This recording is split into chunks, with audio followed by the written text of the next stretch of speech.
Менде сунуш эмес, у меня возмущение. Кайра эле бир да айым кандидатты счетный палатага аудитор катары таба албай жатасыздар. Урматтуу лидер жетекчилер да. Кечиресиз. Уруксатпы?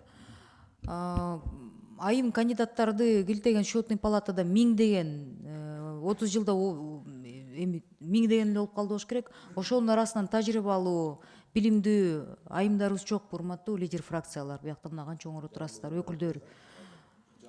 Кайра эле болбой эле, кайра эле эркектерди алып келип атасыздар да. Мен каршы эмесмин. Бүт талапкерлердин баары татыктуу. Бирок деген гендердик квотаны сактайлы деп айтсак, мыйзамга өзгөртүүлөр киргизип десек, мага эң кызыктуусу комитеттен баардыгыңар кол көтөрүп туруп, анан мен командировкага кетип калсам, мен жокто кайра баардыгыңар каршы болуп койдуңар да, эми уят да. Анан кайра эле бияктан мырзаларды алып келип атасыңар. Эми күлкү, конечно, может быть, это где-то смешно.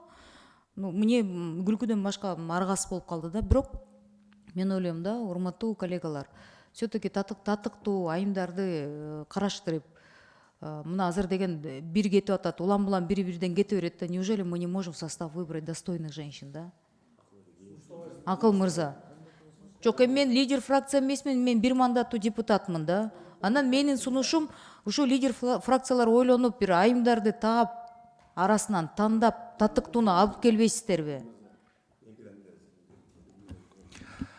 Рахмат Эльвира Жыгылбековна, сиз туура айтасыз, мыйзам баарыбызга бир. Ошондуктан бул бир эле кандидатты каратасыз, аз дагы эки, по-моему, аудитордун убакыты келип атат. Ошондо сиз өзүңүз фракция лидерлерине сунуштасаңыз болот, өзүңүз атыңыздан мону өткөзүп бериңиздер деп биз аялдардын атынан сунуштап койсоңуз, мына ошол эле Акылбек Тогузбаевич отурат бул жерде, мына Жанар Ошо сөзүн берип коелучу, а то вы голосуете за, а через неделю против голосуете. Сөздү лидерлер бериш керек, эми биз сунуштай албайбыз, ошо лидерлер сунуштай алат. Эптеп өткөрүп алалы деп макулбуз деп койсоңор, анан кайра деле башкача болуп кетип атпайбы?